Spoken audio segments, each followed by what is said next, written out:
Valentine cho và bé nhỏ chân chân đời cho nên số tu chỉ hai nhỏ và lò lại là gì nhỏ và chân lúa để tháo vào chữ phòng có mong cho nên cho nu Valentine nu nó để illusion từ bé là sai Valentine ít rồi ta chỉ nhớ cho họ cho nu đỡ mà bé lúc cho lúc gì để chính cái những nhiều tàu xích lúc để bé tiền nhau cả xe cho họ lúc tiền tên nữa nó họ bảo bé tàu để xích lúc rồi mà giờ sau một giờ kể xích giá xích thế nhớ cho họ lúc cho lúc gì thế để bé bỏ tàu thì giờ nhớ họ lúc cho lúc gì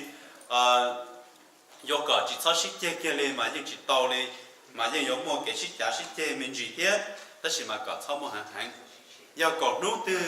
dù mà xích giá xích thế ít rồi nó chỉ có những nó một cấp bộ đó là giờ lúc xin nút có tới xích giá xích thế ít rồi là nó chỉ có những chủ tàu xã tiền xe ư do tàu được khác khó bé lúc cho lúc gì giờ hạt tiền nhớ cho họ bé nút từ có tới xích thế ít rồi là gì thì nhớ họ chỉ nút từ xích thế liền và bé rồi tên đó là nó chỉ do chủ tàu pay attention to closely thì cho khác khó những lúc cho lúc gì để thiết chỉ là phần này mua anh nhận gì mà cái thứ lò là thầu lò và bỏ và giờ thầu lò và nhận tài giờ gì là một tu một nhà một sản một bao lên là đó tất nhiên mà mấy nu để nó nâng nhẹ giờ muốn chi để ít tu để giờ tiền tu nữa cũng hay cho có gì non nữa nè nên là tao là trẻ cũng liên quan nó mà cũng vô chỉ tao lên rồi mà hay cho có thì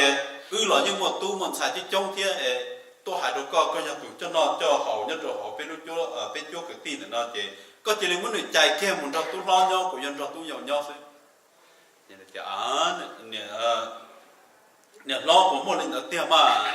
nhớ lên đó nó mà tỏ cũng họ phụ chỉ lo tôi thả sẽ vô lịch trả nên chỉ phụ chỉ lo tôi mà để chỉ nè lo tôi mà nè lo hay của thì nè nó có chế nữ chỉ cho các chỉ cho kỹ đi lời cho lên đó do có muốn cho tôi lo nhau nè cho tôi giàu nhau sẽ nó lấy có giàu hải trả nè mà nè hay tiền mình tu nữa cũng chỉ cho nếu là tôi là chế nữa nữ nó mà những cái khó cho chế hơn là nè nếu một khóa từ là nếu như chỉ hay cũng ít lọt kia lên tao cũng bao giờ đừng mua lợi sư tao cũng bao giờ đừng mua lợi sư mà nhưng giờ đừng mua chỉ trong lần đã một số sai lò mà cũng bỏ nhẹ tụt tu hay là ô nếu họ tên mình thì cũng bao rồi của sen thế mà lý hai cái chỉ nó là của sen thế mình chỉ cho có thế họ có lòng họ từ cho tao hay chỉ lót thế chỉ biết tao thì biết vấn đề nhau họ luôn cái tên là chỉ cho cái luôn nếu một season of love dùng gọi đi lúc chạy và thọ tập ba chia hàng lại thì thọ họ chia để chỉ lúc ba này nó giàu thế mà những linh đó thọ tí năng nó chỉ có biết tao to lên là thì lâu rồi to là lúc ra tôi sẽ kể lúc vừa giàu rồi thế chơi ta chỉ lúc ra tôi sẽ kể khí mà vừa lâu to mà những linh đó họ nên nó chỉ nó không chỉ nên nó lôi bỏ ta lên linh đó mà chỉ do hạt tiền nên nó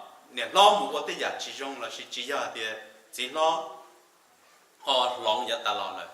tất nhiên mà những vì do cho cái khí những lâu tuổi mà những khí là sự, rồi họ luôn ra rồi cho cái luôn nữa để chơi rủ là, giờ dùng không sống sai thì bao nhiêu tuổi một cái mà do mua ô phải ô chỉ trong là sự lo rồi vậy, mà cho nên đó cho bao nhiêu là họ dùng lâu rủ tuổi là dùng rủ tao dùng tụt gì thì ô này nó nên lâu là mà nên cho cái khí tàu lót rủ tuổi là thì cho nên đó của yêu chủ tàu mua xem buôn tàu đua của yêu chủ tàu lúc đua thiết yêu chủ tàu hành trong đua thiết để một khóa tư là yêu tàu hành gì mà cho nên đó nó cũng xa có biết bao nhiêu thì cái ship lưu mà thì là yêu vào trò yêu một cái cá xe nhá trò họ lúc yêu lúc gì loving each other creates a home sweet home cái gì mà chỉ là ship lưu sự cái yêu trong tàu họ chỉ chân mà yêu chủ yếu chơi ship lưu nữa nè lo lô xí xí lú thiên lo lô giờ xí lú nó họ sẽ trở đi cha đi giờ biết mất sao nè mà chia của hai đứa nó 我说么闹贴这我说么闹呢嘛好点我说么闹贴这我说么闹了嘛老鲁我说么闹嘛要有 cool with no skill là những đạo lý xã hội ô nó chỉ chỉ là ô sư một cái thổ ô tô là cù nó nhau cái thổ ô tô là chỉ trong nó mỗi giờ này thiên hạ này nó này thiên thì này cho tu chọn sai lo tuổi giờ có sầu ô mỏ của đi mỏ của mà những chủ cờ giờ thì lấy thì chỉ cỡ ô cô đi món của nên nó tao đem bao mà lấy lý kia cho nên món có cứ cho họ suy chế ít liền nhưng ô tao xé lò chỉ muốn nó lên nè mà yếu chủ这我过的莫过嘛天中喏，个只莫 skill 我嘛只中喏，mà nhà lên đó bây giờ cái xin lu nhớ cho họ lu cho lu gì thì nó yêu cầu các xe mà chỉ là xin lu sự cái trong giàu để xin yêu chủ giờ xin lu, nhá, xin lu nhớ họ có quan trọng hay trong đó cụ thể cụ là quan trọng đó có hay trong đó có để xin mà giờ xin lu để nhớ họ ít lần quan trọng đó ít lần hay trong đó ít lần gì đó at least correction and discipline. Yeah. At least you chủ mua correction cho họ luôn đó, thiên you chủ mua discipline cho họ luôn đó, mà thiên dùng cho cái luôn đó, thiên要真心路，怎么呢？别人做了一天主给真心路，我让天还让到天真要主 correct and discipline each other. The as 我要一lần gì mà cú bỏ trong đi nữa, thầu cú chẳng mua ở tuần sai xứ mà cú luôn gỡ with correction and discipline mà gỡ lọt lo tua nó chỉ trong linh gỡ bao ta bao chạy đua đi để nó cú mà họ mua đồ ở tu tất cả nó mà trong linh dù giờ chỉ cho mua适合 discipline thế chỉ mua适合 correct là chỉ tên mình nhỏ lọt lo tua lọt trong linh lỡ lọt sát tiếng cái đại tớ xứ lúc sen chữ lọt chỉ bốn đông cho họ chỉ nhau mà cho nên đó cũng giờ thi cho khá là xa lên đó hả tiệt giờ cũng có lúc cũng auto tung bỏ đi trả là learning correction and learning discipline. What is correction and discipline then? Correction do khó vào dù tao sai sẽ và tao ô lần đỡ lỡ do là sự chỉ do chỉ khó nói do khó correction do hai bên giờ tao ô lần đỡ nhưng do lỡ nó mà còn đỡ trong dầu để chỉ do dù bỏ hai bên giờ tao ô lần đỡ chỉ do lỡ dù những một bản sự phun out tao khó do trong tuần đó thì còn nữ learn and change from the mistake nữ mê đến đó nó chỉ khó nói do correction.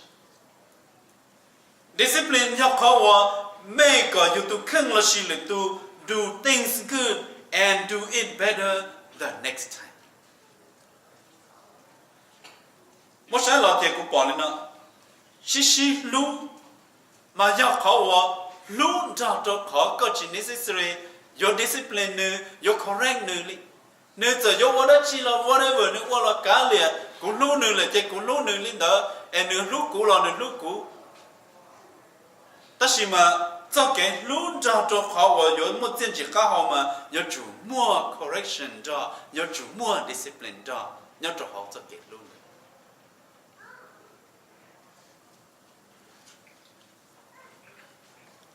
cái cho xin lúc họ lúc cho gì thì cho họ và ít lần và rong thì hay rong cho ít lần cho correction thì discipline in order to qualify to correct and discipline. You need to correct yourself and discipline yourself first. Mà cho nên đó,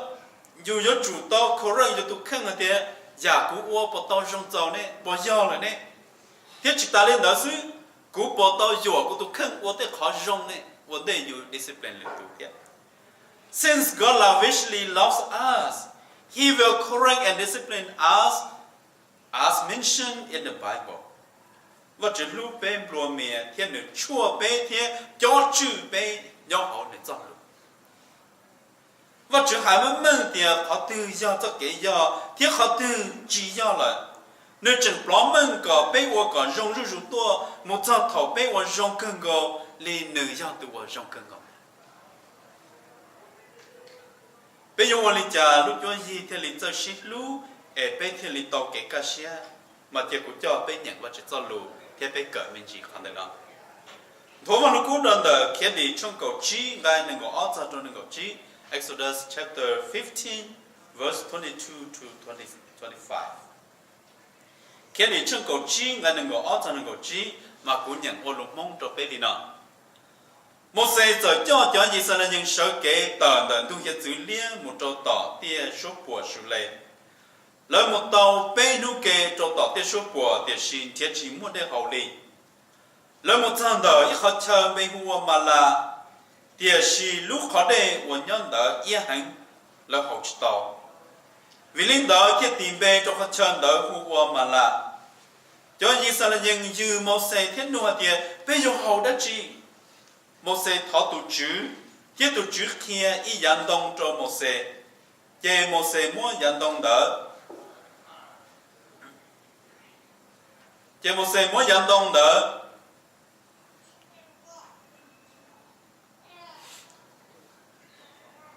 tập trợ giờ của lịch trợ chế một xe mua dẫn động đỡ bỏ cho hậu lúc họ để trở dùng hậu chữ nghĩa là nhớ nó được họ chân đó tụ chữ với cho trái thiên ít cho cái trái cho lỡ thiên nữ trâu lỡ được hoàn thành nhớ họ lưu mình cả mà lo lưu trâu đó giờ thì taste và chữ taste là chỉ trâu lỡ mà các lưu cơ được họ passage nó giờ cũng sai trở đi họ có NIV lỡ giờ bên lọ thảo và chữ ở bên lọ vấn đề bên cỡ cho ra nó và chữ bên trả lời cho có bên mua bên lúc chế lúc xe phi cho có để thọ có phòng công mong cho bên thế sau bên lúc ra cho ta kể cỡ có cho lúc ta kỹ nó để bên tụi chị sẽ luôn bên thọ em có sự chân để nó mà nó chỉ tỏ cá thầu cho ít nhân lỡ tàu là lú hiện chữ liên là một lần thằng đó mà lỡ trong siết cơ một sẽ sau tới rằng có khổ vật chữ lò hu khổ vật chữ thiết có cho ý nhân hu thiết chỉ ta lên đó million người cũ sau tàu ý ra cho bọn này ý nhân hu thiết cho lên đó là how celebration was just too short and the Israelites continued to murmur and complain một sai lọ giờ nhớ cho tiền trả tới chỉ đó là chỉ đi giờ trong lên đó mà tàu kế lọ là bên nu kế chỉ tàu ít lúc để họ chế tên mình nhỏ lọ qua rồi tại đây để tên này tên gì điều gì tên này tên gì muốn chỉ tàu đây cho tên mình nhỏ hậu đi lỡ lọ bỏ ít lúc bà đây nữa chia sẻ tiền sao tiền tàu đây hậu thì cho lọ xé mà số một ô phong tệ chế nhỏ phong cho lọ hậu điều gì đây đơn chế yết khí thế sự hậu chỉ tàu đi mà sao con nó có bộ trưởng của tàu xuyên để chỉ chế chỉ dư thế tàu bên nu là chỉ tàu đây hậu này bộ trưởng của xuyên để chỉ dư thế chỉ chế đi mà cho cái tí sẽ đợi một sai lọt cho nhớ trò để họ để giờ tiền ra để chỉ đỏ trong linh đời chỉ muốn để hậu bên nu là mà nhưng có khó xế thế chỉ theo bộ tờ xứng đáng nhau và chỉ là tua hai có một xe cho lợi tờ để tích ý gì lo để si thầu lúc si hận đỡ và chỉ trừ lo cho lợi cho bỏ một xe xứ mà lợi chê một xe lợi dư một xe đi mà cũng sao thì cho lù phê lo một xe nó chi cho lù rong lo một xe cũng nó xóa đi了thằng đó một xe nhiều xe cơ nhớ hậu tiết số bùa trong linh đó đúng khá tế khó trong linh đó đúng khá tế khó trong linh đó sợ dùng món đây khó từ là cho ít ban năng trong bộ linh đó hậu tất nhiên mà cũng bảo thì một xe và ít khó rong finally he turned to God and prayed earnestly thọ cơ một xe tìm một trong đó vật chữ thiết cú xe lục thọ vật chữ mua khó của chân này sẽ dành chỉ tao đây hậu nó mua lúc bà đây yên được kia đâu vật chữ mà văn lúc cũng nó kia thì vật chữ qua cho một xe bỏ ý dẫn đông chỉ một xe giờ mua dẫn đông đó bỏ cho họ bà đây chỉ cho đây chỉ liền chơi rong tua cho là hậu tàu này cho đây chỉ yên gì cho cái tí đó họ văn lúc cũng nó mà kia cho bé hay kia bé vẫn năng nhớ nó thọ từ bé cơ cá từ kể là bé chỉ lên lò thọ văn chữ lên một xe qua nó thiên văn chữ cho một cho họ kể cho bé tạo tạo instead bây giờ nhau tu xia thiết cầu trong con cầu xứ mà giờ bên trong có một sai văn chữ hậu kế thảo văn chữ 我家有冇孩子给台湾主人公司 ，yes 都好，路能正法主嘛，要路能有主台湾主做村户呢，路能正法主嘛，要路能有主台湾主做错下呢。Moses smart enough to come to God in prayer， 头做好给对了。 頭全部呢後天落薄咗呢度，撒下邊有好多嘅事，後頭對嘛一起後知道，mà nếu cú sẽ lưu ti là thọ văn chứ, nhớ đồng thời không là cú nào mà cú nhớ cho bên là cỡ cho bên luôn chưa lưu, và nhớ quan lý trả bên luôn chưa lưu gì thì nhớ cho shit lưu, có thêm một cái cá xe, ở thế nhớ họ và lưu ra cho discipline thì correction. There are 3 lessons we can learn from the Bible passage that we just read here. Applying these lessons can turn our house into a sweet home. Tất cả những điều mà chúng ta có biết tao thì chế nên the family, 我能今天把主嘛，天有走西路，天干什路。 bây giờ nhớ cho lúc gì và lần gì từ chính chế vật chữ, ấy lần nè thì do tuần chế vật chữ. Our house will become sweet home when the head of family seeks God earnestly. Nhớ trong câu chi là chi ấy hơn. Bên những trong gì là trong câu chi là chi là câu chi ấy, hay là để Moses thọ tu chữ thế tu chữ kia ý giảng đông cho Moses. một cái lần gì mà là xã gọi là tên mình nhỏ một chơi thì lim long lù là xã gọi là tên niệm một chơi thì li khử là thì ô tô sen đấy cho là gì là chỉ mu là chỉ cờ thì là những chỉ long lò là xã gọi là trên hàng bao thì và chủ cho lù kia tên mình nhỏ có chủ nông niệm gì lù thì tên bao niệm có chủ tàu khử là tên gì thì chỉ là chính giáo các gia thì as you ya ít lần gì you ya the head of the family ya ít tu gì và mua ít tu bao nhiêu là mua responsibility lý trả cho là lúc gì thế mà as a father you cannot lead your family to God if you yourself do not have a relationship with God. You must first seek God, so you will know how to lead your family to love each other. Bây giờ chủ số là thảo văn chữ, có văn chữ kia đâu bé, bé thì li, giờ cho tao bé trở nên là trâu cho cái gì. Nhớ họ này lúc chú lúc gì một cái gì giả sĩ chè cái sinh thay đó, nhớ họ này lúc chú lúc gì tên mình nhớ chỉ hử nếu này có gì đó. Nhớ hôm nay lúc chú lúc gì nếu nè chỉ nhiều một nhiều cái xã thế nè là tu sĩ tu gì thì chỉ lúc nè thì chỉ là tu sĩ thì nè chỉ cái gì là 我家对我被害了呢，用力有路这着有要一路年把对我保持心的，也是对对有一开始。不要路对保有路把路这山头嘛，用个贴切起。 tu tàu đủ lu lu tới những xã thì chế nên đó, có nhau cái xe lu thì sẽ phát triển xua tu và nhau họ lu chế đó, lưu sen chúa, bao nhiêu linh đó. Cho nên sao những tàu kế là bỏ lu bắt đến đó mà đến chia sẻ thiết vả thì chế kia là họ mà có là xe lu thiết là xe, thì sẽ ở phong tề chế tất thân phong là họ mà đầu chế ít khi một tu kia trong đó khoản giáo sư nhưng có chỉ tàu lúc bạn đến yên này nhưng còn chỉ tao này do lúc trẻ dùng lên lúc này bạn đến đợi mà sai kia cho lúc trẻ lo lúc trẻ đã hú xì gì nhau cơ để chỉ thọ họ lử lo cho từ xa để cho tàu nhân chuyện tao sau là sẽ relax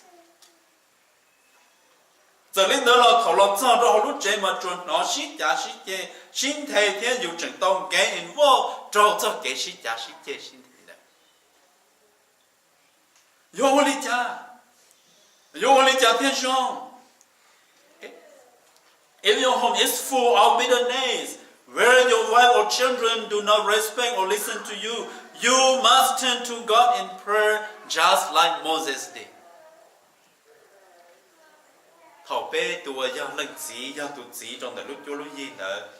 Bỏ bê lúc chế bùn bỏ cho kế yên xuyên chỉ lỡ kế sĩ trả sĩ chế chỉ mua kế lúc nhớ cho họ chỉ mua kế sĩ lúc nhớ cho họ mà dù tụ chỉ nào rồi ya tụ yo su là cho văn chữ đời kế cứu xuyên lúc thảo văn chữ ba. Act the way Moses act. Chỉ lý qua tí giả lý mà Moses tao qua là câu ở nhà tụ chỉ chế the head of the family the lúc cho gì họ này lúc chế do Moses trâu này chế nên ta. You are Moses to your family. You need to go to God and pray to Him. Các nhà Moses đâu có chế nên thì các nhà chủ ô lên Moses ô các nhà thất thất tu ô số một chỗ văn chữ cú xin luôn chế sĩ hỏi là thọ văn chữ đâu có lúc cho lúc gì chế nên. Giờ dù chế nên chỉ cho xin luôn, và cho chỉ một cái cá xin nhau họ luôn và lúc chế, dù tu chỉ cho chủ sự số cú xin luôn thảo văn chữ, thiết kia văn chữ cho luôn correct, thiết discipline dù tu khăn vấn đề. Và lúc cú hạt tiền, nên chỉ cho nhiều xin cho ý giờ đã chỉ là li thảo này thảo văn chữ mà nên chỉ li kia chúa giờ và nên sử dụng cho văn chữ Philippines trong long vậy trong. Ý dạng được xóa nhà nó mà cho họ kén chơi có lúc cho lúc gì cho xin lúc thêm một cái cá sen nhau họ lúc cho lúc gì bây giờ nhà chỉ chế họ lúc cho lúc gì do chủ tao một trong đời văn chữ thiết thọ văn chữ hai trong văn chữ lên nào thì văn chữ của nhà văn là gì thọ có thiết cũ có giờ lúc của trên này thiết có bây giờ xin lúc chỉ do thọ có khi cũ có bé ở thọ có ba có bé trên nên xí lú thì xí có cũ giờ lú bé trên nên thiết bé trên nên giờ xí lú đó tao cái đó mà khi có xuyên chữ cho văn chữ correct có thiết khi có xuyên cho văn chữ discipline có số giờ lú có trên nên vấn đề cho để có yếu correct thiết discipline tao có trên nên lọ giờ xí. Before correcting and disciplining your family, let you be corrected and disciplined first. Văn chữ do tu và your discipline có, và your lệnh gì. Văn chữ do tu your correct có, và your lệnh gì. Do có thọ văn chữ có được kia có thiết trong có xế cho lúc có chế nên. Chỉ cho con đâu mà các tụ khinh chủ tao open mind khi share cho lời correct thì discipline có tí dạng có. Chỉ trong đời có một giờ nên chỉ thảo và chữ cho chế nên có cho xin luôn nó lại mà giờ này chế nên ít lần do phu chỉ cho ít lần correct ít lần discipline ít lần này thì có cho xin luôn. Họ vừa dù yo ô tô lên đời do phu chỉ humble. Cho xa thì dù có gì thì dù bảo trả là một cái khó dù chẳng chỉ bảo ta. As a father, you should be open. You should open mind and let your family correct and discipline you as well. Why we just not simply love with correction and discipline, but need to pray to God too. Vì lý do Betheli yo chủ ở Betheli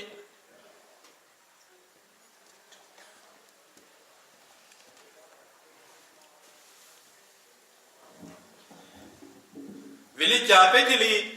chỉ chỉ xin lú là chỉ wo lú năng cho xin lú là được họ wo dùng cho thế correct thế họ discipline sĩ ở bên chỉ có tôi thọ văn chữ thế mà do vì lý do mà họ và bây giờ chẳng chủ cho thảo văn chữ thế mà họ kể thảo văn chữ đó do kia thì bây rely cho xia cho lúc đi văn power one long đại văn chữ là yếu chơi thế chẳng bây kể thảo văn chữ do họ và prove mà thì bây nhân chân văn chữ thế tiền bé rely cho lúc divine power God stand behind bé thọ một sự bảo hạt tiền cho đến đó yết trong hơn lời mà cũng chân nếu cho thọ vào chữ linh nào tu chữ bé bỏ mua đây lần ta tiền sĩ cho đến nó yết trong hơn lời hậu chích tao đi yếu lý cha và chữ mình yêu thọ có khi đó mình yêu sai yếu lý cha cho đến nó thiên yếu chỉ yết là ở thiên lý yếu rong họ cũng chân hạt tiền một sự yếu thọ vào chữ linh cho bé cho ở nhà lăng chỉ cho họ lúc cho gì là tí dạng câu mà có bé chỉ là cú sẽ lúc thọ văn chữ thiên mỗi tàn cho tới cái chỉ sĩ học sinh cái sĩ gia sĩ chế cái chỉ một piece là lúc gì nó khi cho văn chữ đọc lên một sẽ đọc khi cho văn chữ là thọ một sẽ thọ văn chữ ta là muốn nó chỉ chữ sĩ cho lý khó bé nhận đó mà bé bỏ lên nó nhớ đâu đó phần hết chơi cho ý sự những lọt trong đó mà giờ tiền ra tới chỉ đó là gì dessert giờ là chân trong mua tôi chỉ bỏ mấy tròn đồng nhớ khó từ giờ chỉ vẫn là cố tặng chơi hạt tiền thọ một xe thọ văn chữ lời mà văn chữ qua cho một xe bỏ ý dạng đồng họ biết chỉ bảo sao mà where did that piece of wood come from Yang dong wa văn chữ wa trong một sự bỏ đỡ lo thứ lo. We have no idea. It came from nowhere except from the Lord Himself. Văn chữ hiểu tụ mua yang dong cho lo cho trong đấy. Nếu chỉ lo thứ lo chưa hiểu lo được văn chữ lo xí.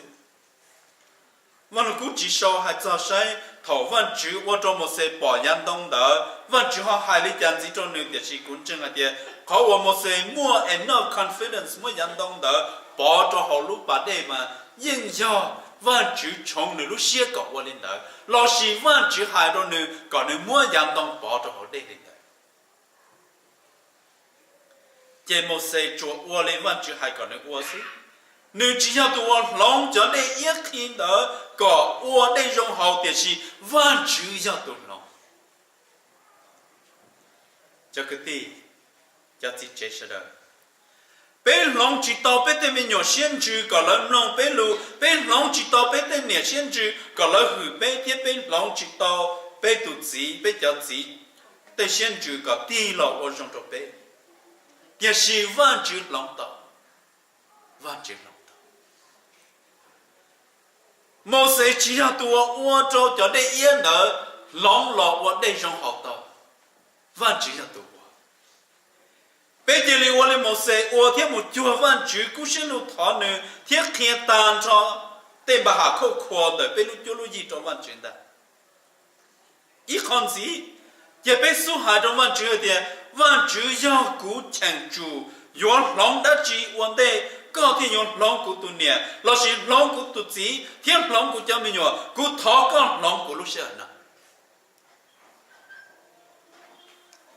văn chữ cho hai cái cú chẳng chủ có correct cú thiết có discipline cú thọ có correct cú thiết discipline cú lúc sáng nào thiết cú thọ có trong cú xia thiết cú có cú bao lú cú chế năng cho correct thiết discipline đó do chỉ mua văn chữ chỉ cho để yên đỡ giờ một xe giống như bà bỏ cho tụi đông bỏ cho họ là cho đây có chỉ lòng được họ yên lòng mua để dùng họ do chỉ mua văn chữ bé thọ văn chữ có văn chữ lòng bé tụi khơi bé thọ văn chữ có lòng bé trên nên nhưng có chỉ mua đã chỉ lòng giờ so we must rely on the divine power of God.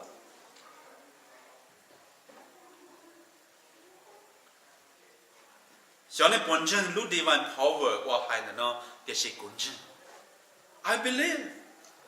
Please go to God in earnestly pray and He will open your eyes. Vâng chỉ có khi có lúc họ mua cỏ bỏ giang đông đó, ấy có những món bỏ cho họ lúc bà đây yên đó, ấy cho đây có thâu là bà đây. God will reveal to you that piece of wood that is required to turn your house into the xuyên hồn thọ có thọ văn chữ lời mà văn chữ kia đã chỉ cho có ô cho có bỏ đã chỉ mà có chỉ li ô lên một xe tao ô lại thọ văn chữ kia nhận đồng cho ở một xe bỏ có thể ở tua do văn chữ pli đó hù nhau họ bé chỉ bé chỉ năng cho shit luôn xứ nhân đời trong cuộc chi cái này cuộc chi bị lesson 2 if the Holy Spirit dwell among your family your home will be full of love do văn chữ pli đó hù nhau họ này là này cho shit có thể anh chị mua của xã có bé to to hay thì chỉ năng the family của mua văn chữ pli đó hù nhau cho here you tell shilu take shilu.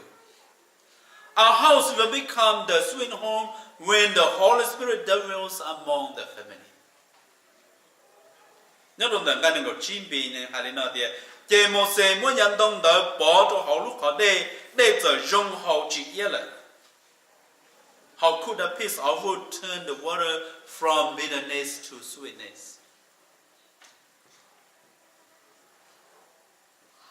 Ô lý chạy nhân đông nó họ nhớ ô tô cho để họ lúc bạn đến đỡ cho dùng này rồi. We have no idea. Page pocket. But God turned the water from bitterness to being drinkable. Và chú ô tô tàn cho đến đỡ dùng thầu một xe mỗi nhân đông và chú ô tô này bỏ đỡ bỏ thành cho họ lúc bạn đến đỡ đó là mà cho cái gì. Yan đông đã represent văn chụp leader hú cho bé chẳng chừng lúc năng ta xin nào. Do văn chụp leader hú nhỏ họ bé chẳng năng là bé nhưng yếu cho xin lúc sẽ tiền. Bé phần yan chừng Chúa Giêsu tới lúc cha chơiวันnày thì văn chụp yếu mua văn chụp leader hú cho chẳng chừng của thọ nữ nhân từ Luca trong cột ý cái cột bé này. Thọ bé choวันyan chỉ họ lúc Chúa nhìn chừng lo lúc cha chơi là nó có bé thì li thọ văn chữ khi bé lúc xuyên chữ cho văn chụp leader hú số là nhau cho họ bé vấn đề em mà thọ có văn chụp leader hú chữ cả lúc cho lúc nhìn chơi. Dù tụi anh lên chỉ dù chủ yếu ta thơ tụi số chia văn chụp leader hú là chữ là cả dù correct dù discipline dù thiết số mua dù lòng vấn đề cho mà dù mà thọ văn chữ có văn chụp leader hú chữ cả correct the discipline you chế này. Chỉ ta lên đó xứ thầu you chia văn chữ correct the discipline you là you theo bao correct the discipline you lúc cho lúc gì chế. Ý giờ我xã có thể với nhân chỉ nhân trong chế nhân lên đó xứ có我chỉ cố xuyên lúc thầu văn chữ có long lử lăng lử tu có rong cho có địa chỉ văn chữ cho chỉ long lỡ unless có số chia văn chữ long có tu. However, you will not change unless you have the Holy Spirit in you first. Có lúc nâng yo chỉ lòng, có lúc xuyên yo chỉ lòng, thì có yo chỉ trâu, có yo chỉ trâu phụ chỉ trong văn chữ discipline có, thì correct có, do có chỉ mua văn chữ pli đó của nhau yo lúc xuyên. Thì yo tốt trâu phụ chỉ thảo văn chữ, có văn chữ pli đó của lọ cho họ yo, thiên chân là địa văn chữ tư, mua văn chữ pli đó của cho yo. Lúc bà đây yên đời yo chỉ chơi lòng của cho đây dùng hậu do thầu yan đông đời nhót cho họ lúc bà đây là tí giờ linh đời cho con thiết cụ bây giờ chỉ lòng unless mua văn chụp linh đời cụ nhót cho họ bây giờ. As a father, you cannot truly love your wife and children as God loves them unless the Holy Spirit lives in you. Ấy do you expect God, you chỉ năng một giờ kể xin lu về, giờ xin lu về, thọ văn chữ có văn chữ pli để hữu chữ cả. Có thứ bé, the Bible principle should be our rules. Nhớ trong đề trong cột chi cái này cột chi gì. Có thứ bé là nó mà do văn chữ mua tên cái lại cho bé sầu thiết tàu mù mà thiết và cho bé lúc cho lúc gì chỉ năng cho xin lúc. Có thể ý lần gì một chùa văn chữ để kết thảo văn chữ. kia dù tên bà hà không khua cho vật chứ họ thì ở dài gió vẫn chụp lên đâu cũng lo cho họ dù lúc xe luôn chữ kia dù lúc cho lúc gì chết này họ thì bé mua vẫn chữ cho luôn là nó lo qua họ principle và chữ thế cả bé lúc cho gì cú bảo là一般人我只摸做在chữ mà chữ nhớ chấp lại bé mua cho chạy nhớ trong đó giờ giờ有một cái lần tin năng vài ở đây là整trong đôi li và chỉ mua chạy chữ但它是的只包下的họ对要做家教thì họ对要做给上và lúc cũ hai the nó thì there the Lord made a decree and a law for them and there he tested them nhớ trong đời họ chân đời mà tụi chữ với ít cho chạy thì ít cho cái chạy cho lại cho thiên nữ trâu lỡ đời họ chân đời nếu mà tao cho chạy cho nên sẽ nhận cho mà nữ thế sẽ lỡ bộ qua cho nên cho chạy này lúc cho gì mà cho xin lúc giờ tao có giờ cá mu có giờ kể thiên cho cho chạy và giờ văn chỉ cho lù mà thiên giờ我能要要知道做给他只用这里话只做路开嘛，真有西路宝的，因只叫给个些的做给我们老早有路就路一里，要只么嘛只做路了我靠 principle， 要之后有路就路一 ，as the rules of the family 嘛，有叫被不知道的，要领导被有主么嘛只得路开的 Bible principle。lo 我做给着被偷，我做在着被用，嘛被贴着是路。头个我用着古体，我用着个，一旦着被是的，叫开发就得路开嘛，被人要个些路是的，被人做是人都是的。这要用你自己老了老师，路上做给路。mê lời lúc cho cái khí lo tôi là gì giờ có thiết cũ giờ tạm cho biết cho nên nhưng apply the Bible principle cho dù mà dù những cho xếp lo hạt tiền mới thâu mù này chịu ra chi có thâu mù này chịu ra chi vẫn chữ enforce có cho vào những lần gì mua mà trực tiếp lưu lo trâu tên mình nhọn chỉ do thiết sầu cho trở lên đó nhớ được óc cái trái trong trâu cái gì thiết trong cổ ý cái cổ gì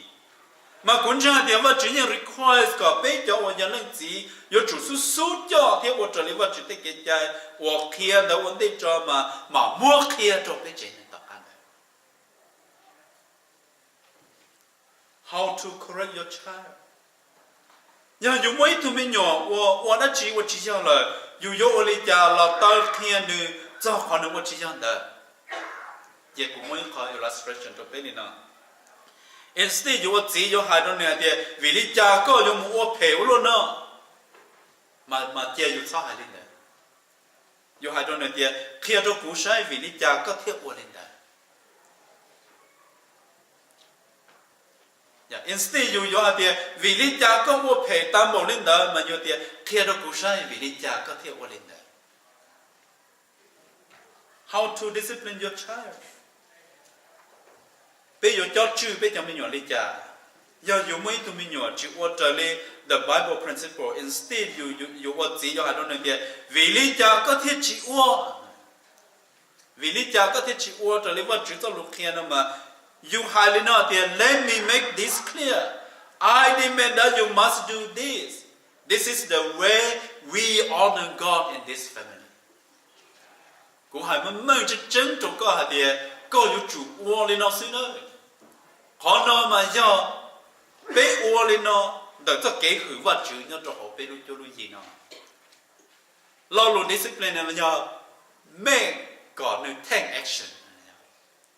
mà do chủ uo xí chỉ uo chỉ tao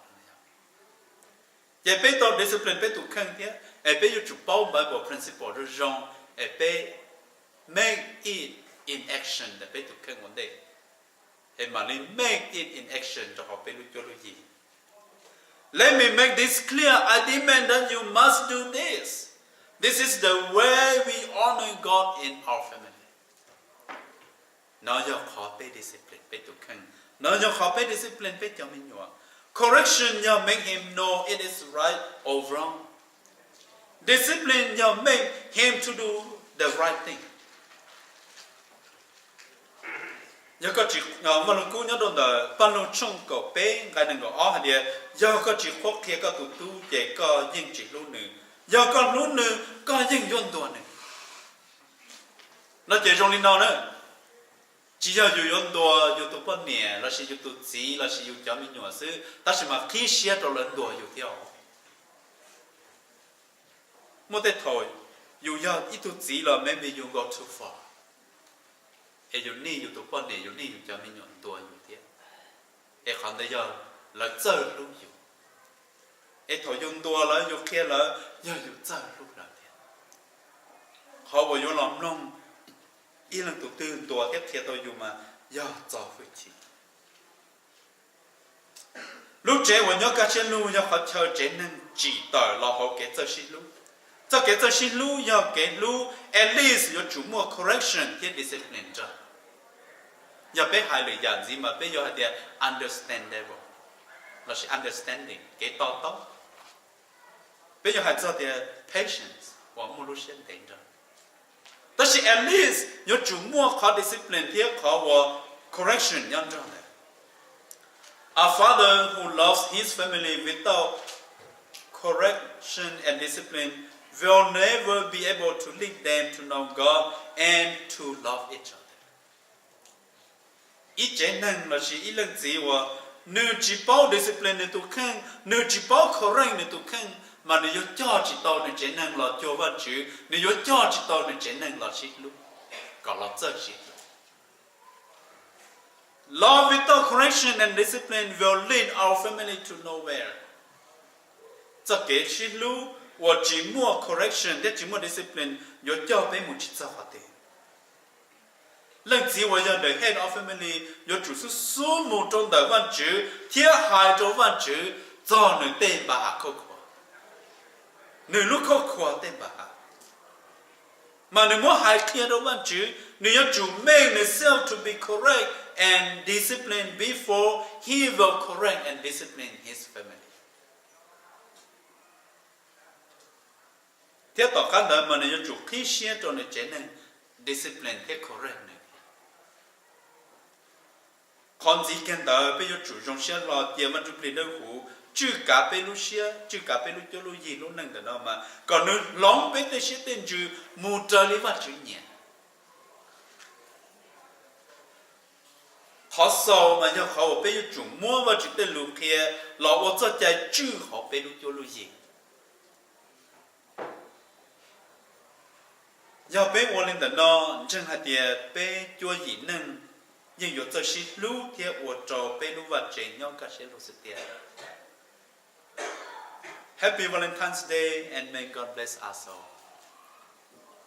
Thọ cơ nó thọ vật chữ có biết cho chút gì họ vật chữ bên chân. Đời nó cho xin lú cho họ ở tao giải cho cái cả. Giờ biết cho xin lú là tiền mà vật chữ ở trò bên chế nên vả mừng. Thọ vật chữ phong công mong cho bên cũng sẽ thảo luận chuyện thật sự và chữ bên trả lời cho có cho bên là chân có tăng họ phía trong bên có bên giờ xin lúc họ bên lúc cho lúc gì để bên thế lý một trong cái cá xe thì để cho bên lúc cho lúc gì một trong cái mà mình một trong cái sinh trong rồi và chữ tu một đầu rồi bên lúc cho lúc gì bên lúc gì tôi quan niệm cho bên nhỏ là chỉ bên để bên gì without correction and discipline. Bên thứ một cái thọ bên thứ bỏ thì là một chỉ giáo là bên chỉ correct là một cái thọ bên xa còn là một rong là bên chỉ discipline là bên lúc sự để cho tôi vô mà lúc nào thọ có cho bên để có bên giờ lúc là bên giờ correct bên giờ discipline chứ sẽ chắc là có ba bên cho một gì là nó được đối gì có bên giáo sư trong tất cả khi bên tên mà có giáo sư thì có discipline